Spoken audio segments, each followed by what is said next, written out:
semuanya, saya Angela Sastrivati Hayatin dengan NPM 23103290. Saya mahasiswa Universitas Katolik Indonesia Santo Paulus Ruteng, Program Studi Pendidikan Guru Sekolah Dasar, kelas 2023G. Di sini saya akan menjelaskan buku Filosofi Teori Konsep Dasar Bahasa dan Sastra Indonesia. Baik, dalam materi ini, yang pertama saya menjelaskan apa itu konsep dasar bahasa. Yang pertama, definisi bahasa.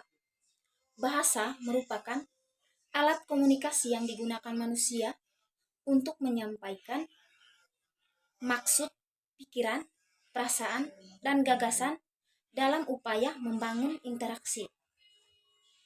Yang kedua, saya menjelaskan tentang sifat-sifat bahasa. Yang pertama, bahasa itu sebagai lambang. Yang kedua, bahasa sebagai sebuah sistem. Yang ketiga, bahasa itu adalah bunyi. Yang keempat, bahasa itu bermakna. Yang kelima, bahasa bersifat arbitrer.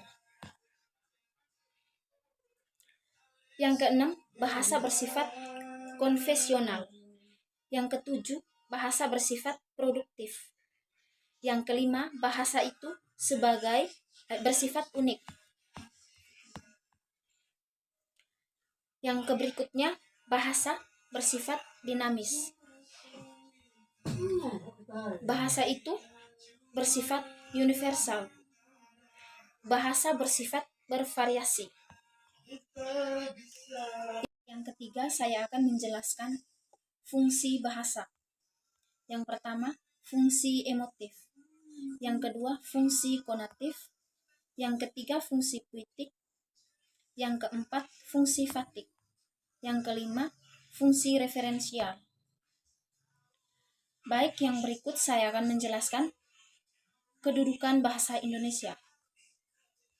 Yang pertama, bahasa Indonesia sebagai bahasa persatuan.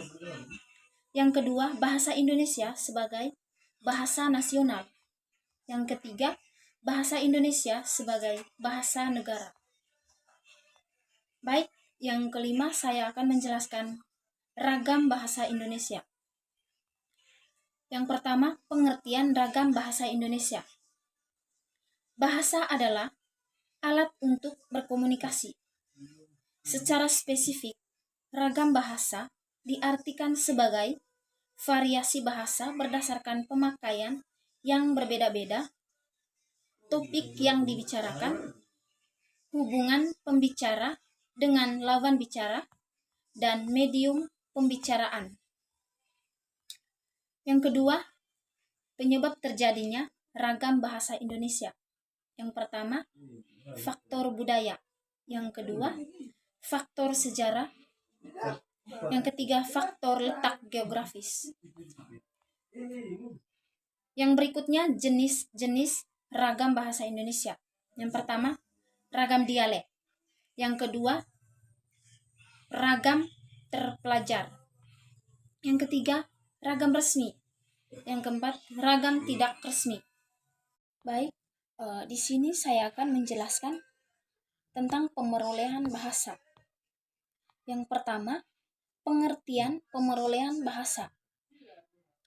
Pemerolehan bahasa merupakan prosedur yang digunakan anak-anak untuk menyelaraskan seperangkat hipotesis terhadap ucapan orang dewasa hingga dapat menentukan kaidah bahasa yang paling baik dan sederhana dari bahasa yang sedang dikuasai. Yang kedua, teori pemerolehan bahasa. Ada behaviorisme, ada nativisme, ada kognitivisme, ada interaksionisme. Yang berikutnya, faktor yang mempengaruhi pemerolehan bahasa pertama. Ada faktor biologis, faktor inteligensi, faktor lingkungan sosial, faktor motivasi, faktor jenis kelamin, dan faktor kesehatan. Yang berikutnya, menjelaskan tahapan pemerolehan bahasa pertama. Ada prelinguistik 1, yaitu dari 0,0 sampai 0,5 tahun. Ada pralinguistik 2, yaitu dari 0,5 sampai 1,0 tahun. Ada ujaran satu kata, ujaran dua kata, pengembangan tata bahasa, dan kompetensi penuh. Yang berikutnya saya akan menjelaskan jenis pemerolehan bahasa. Ada pemerolehan bahasa fonologi, ada pemerolehan bahasa fonologi, ada pemerolehan bahasa sintaksis, ada pemerolehan bahasa simantik. Kemudian pemerolehan bahasa kedua dan pembelajaran bahasa. Yang pertama, pengertian pemerolehan bahasa kedua.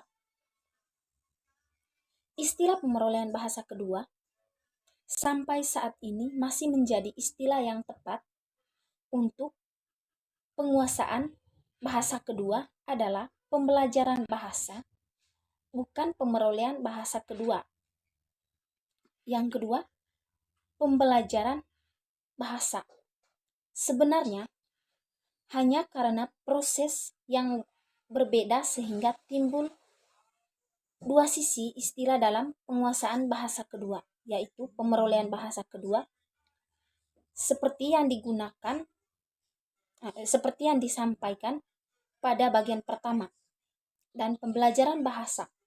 Pemerolehan bahasa kedua diarahkan pada penguasaan bahasa untuk keperluan komunikasi lisan dalam kehidupan sehari-hari. Di sini saya akan menjelaskan tentang kompetensi komunikatif. Yang pertama ada gramatikal, yang kedua kompetensi wacana, yang ketiga kompetensi sosial linguistik, dan yang keempat kompetensi strategi. Selanjutnya saya akan menjelaskan tentang interaksi. Yang pertama, komunikasi interpersonal. Komunikasi interpersonal merupakan komunikasi antara satu orang dengan orang lain.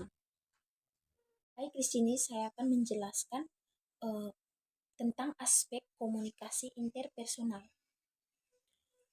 Komunikasi interpersonal terjadi adanya proses komunikasi dua arah antara komunikan. Yang ketiga, fungsi komunikasi interpersonal. Fungsi komunikasi interpersonal adalah menumbuhkan hubungan sosial setiap manusia dengan cara mengurangi ketidakpastian sesuatu, menghindari dan mengatasi konflik-konflik pribadi, dan berbagai transfer pengetahuan dan pengalaman secara timbal balik. Penjelasan yang terakhir di sini tentang literasi. Di dalam literasi ada literasi teksifikasi, ada literasi teks non-fiksi, ada literasi sastra anak, ada literasi apresiasi anak, dan ada literasi fungsional.